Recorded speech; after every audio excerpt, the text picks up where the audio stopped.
আসসালামু আলাইকুম। What a performance by team India 2025 সালের এশিয়া কাপে পাকিস্তানকে ভাই ফাত্তাই দিল না। 7 উইকেটের বিনিময়ে তাদেরকে হারিয়ে দিয়েছে এবং অসাধারণ ইনক্রেডিবল পারফরমেন্স করেছে তারা। অবিশ্বাস্য ইনক্রেডিবল পারফরমেন্স শুধু এই ম্যাচে না, বিগত আমার দেখা মতে 3-4 বছর ধরে দুর্দান্তভাবে আসলে পারফরমেন্স করে যাচ্ছে পুরা অল ফরম্যাটে, এনিহোয়ার ইন দ্য ওয়ার্ল্ড, পুরা ওয়ার্ল্ডের যে কোনো জায়গায় তারা দুর্দান্ত পারফরমেন্স করে যাচ্ছে। যে কোনো উইকেটে তারা দুর্দান্তভাবে পারফরমেন্স করে যাচ্ছে এবং উইনও হইতেছে, ডমিনেট করতেছে অ্যাকচুয়ালি। ও মাই গড, আপনি দেখেন আজকের এই ম্যাচে কি দুর্দান্ত পারফরমেন্স করেছে পাকিস্তানকে।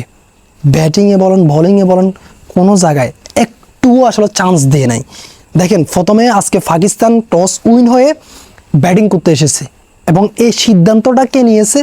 আমার মনে হয় যে পাকিস্তান ক্রিকেট বোর্ড আসলে আগে থেকে ডিসাইড করেছিল যে এবারে যদি এই ম্যাচে যদি তারা টসে উইন হয় তাহলে তারা কি করবে, প্রথমে ব্যাট করবে এবং এর জন্য তারা টসে উইন হয়ে ব্যাট করতে গিয়েছে। ব্যাট করতে গিয়ে পাকিস্তানে কি করেছে দেখেন, পাকিস্তান কীরকম পারফরমেন্স করেছে।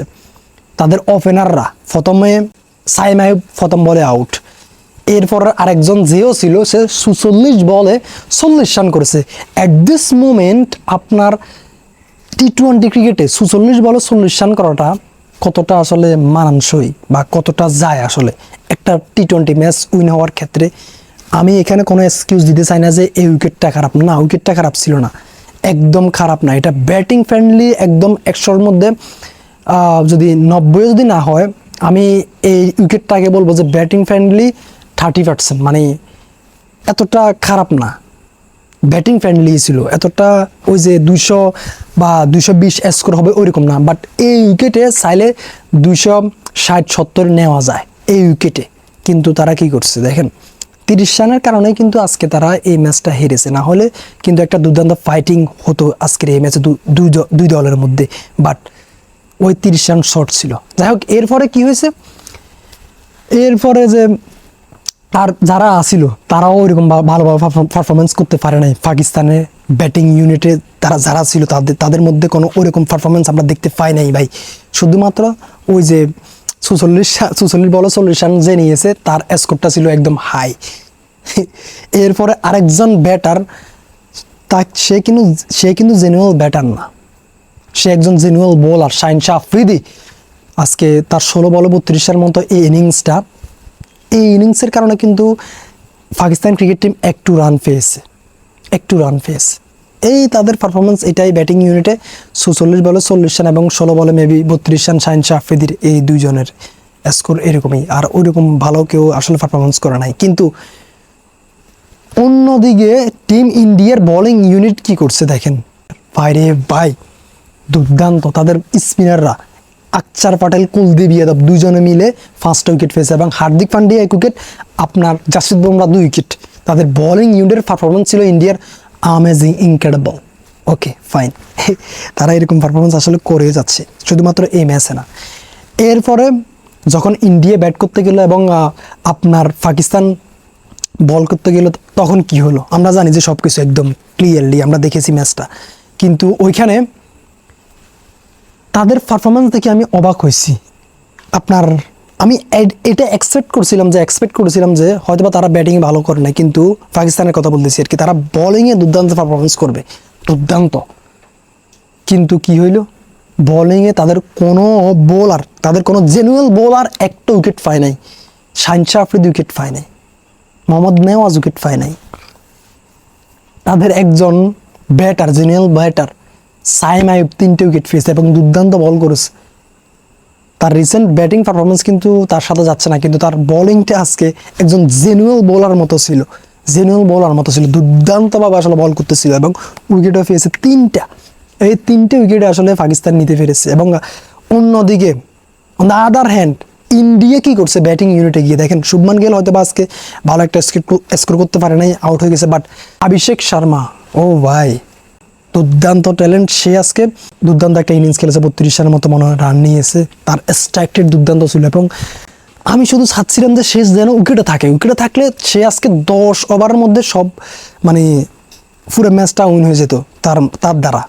দুর্দান্ত পারফরমেন্স দেখার মতো ছিল। এরকম পারফরমেন্স ভাই যে কোনো টিম থেকে অ্যাজ এ ক্রিকেট লাভার হিসেবে আপনি আমরা সবাই উপভোগ করব। প্রত্যেকটা বল আসলে সাথে ছিল যে বাউন্ডারি করতে, প্রত্যেকটা বল হিট করতে চাইছে এবং হিট করতে গিয়ে একটা বল মিস টাইমিং হওয়ার কারণে সে আউট হয়ে গেছে। ওকে, এটা হতেই পারে, বাট এরপরে সূর্যকুমার ইয়াদব আসলো। Suryakumar Yadav is unbelievable cricketer.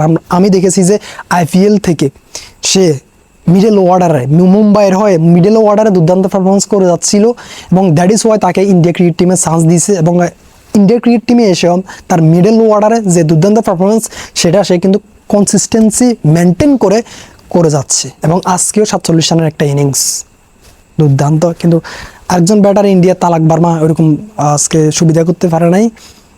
Saim আইবের দুর্দান্ত একটা বলে আমরা দেখেছি যে সে আউট হয়ে গেছে। ওকে, এটা হতে পারে। এবং শিবম দুবে নেমেছিল আজকে ইন্ডিয়ার হয়ে, সেও তার একটা 6 দেখেছিলাম। এটা এই 6টা না হলে কিন্তু আজকে সূর্যকুমার ইয়াদব 50টা পেয়ে যেত। যাই হোক, আসলে একটা কথা কি আপনি দেখেন, এই যে ইন্ডিয়ার ব্যাটাররা সুযোগ পায় না ব্যাটিং করতে, বুঝতে পারছেন? এরকম একটা সিজন হয়ে গেছে। ইন্ডিয়া জাস্ট আমেজিং ক্রিকেট খেলতেছে। এই ছিল মনে করেন যে আজকে ইন্ডিয়া ভার্সেস পাকিস্তানের 2025 সালের এশিয়া কাপের এই ম্যাচটার আপনার দুই দলের পারফরমেন্স। আমি বলবো যে এই ইন্ডিয়ার পারফরমেন্স এটা ইনক্রেডিবল। পুরো ভিডিওতে আমি বলে গিয়েছি এবং বলতেছি। তবে এই ইন্ডিয়াকে কে হারাবে? ইন্ডিয়াকে একমাত্র হারাতে পারে মনে হয় ইন্ডিয়া ক্রিকেট টিমকে হারাতে পারে। দুই দলে আসলে ভাগ করতে হবে, বুঝতে পারছেন? এটা ছাড়া আসলে অন্য কোনো দল আসলে অ্যাট দিস মোমেন্ট দেখতেছি না এশিয়া কাপে আর কি। এইরকম একটা মন্তব্য করেছিল কোন একটা ক্রিকেট অ্যানালাইসিস, এবং সেম কথাটা আমি শুনছিলাম এবং এখানে আসলে আমি বলতেছি এটাই বাস্তব ভাই। এখানে আসলে ভুল কিছু বলা নাই। ইন্ডিয়ার ক্রিকেট এখন দুর্দান্ত ফরম্যাটে ভাই। ওরে ভাই, অ্যাজ এ ক্রিকেট লাভার হিসেবে অনেক এনজয় করতেছি, অনেক ভালো লাগতেছে। আমি হয়তো বা Bangladeshi, but as a cricket লাভার আমি ক্রিকেটকে পছন্দ করি। আলটিমেটলি ক্রিকেটটা হচ্ছে সৌন্দর্য। অ্যাজ এ ক্রিকেট লাভার হিসাবে আমি প্রত্যেকটা দলকে সাপোর্ট করতে পারি, পুরো ওয়ার্ল্ডের সবগুলো দলকে, এবং আমি ওই দলকে সাপোর্ট করবো যে দলটা আসলে দুর্দান্ত পারফরমেন্স করে, এবং ওই দলের আসলে কথা বলবো যে না, এই দলটা ঠিক আছে। কারণ এটা বলতে আমি বাধ্য। আপনি ভালো করবেন, আপনাকে ভালো বলতে আমি বাধ্য। আমি খারাপ করবো, আমি খারাপ বলতে আমি বাধ্য। দিস ইজ দ্য রিয়েলিটি, বাস্তবতা এটাই। তো যাই হোক, একটা কথাই বলবো, পাকিস্তান ক্রিকেট টিম ওই যে আগের মতো ওইরকম পারফরমেন্সটা আসলে দিতে পারতেছে না ইন্ডিয়ার সাথে। আগে যেরকম হাইপ থাকতো এশিয়া কাপে বলেন বা যে কোনো টুর্নামেন্টে ইন্ডিয়া ভার্সেস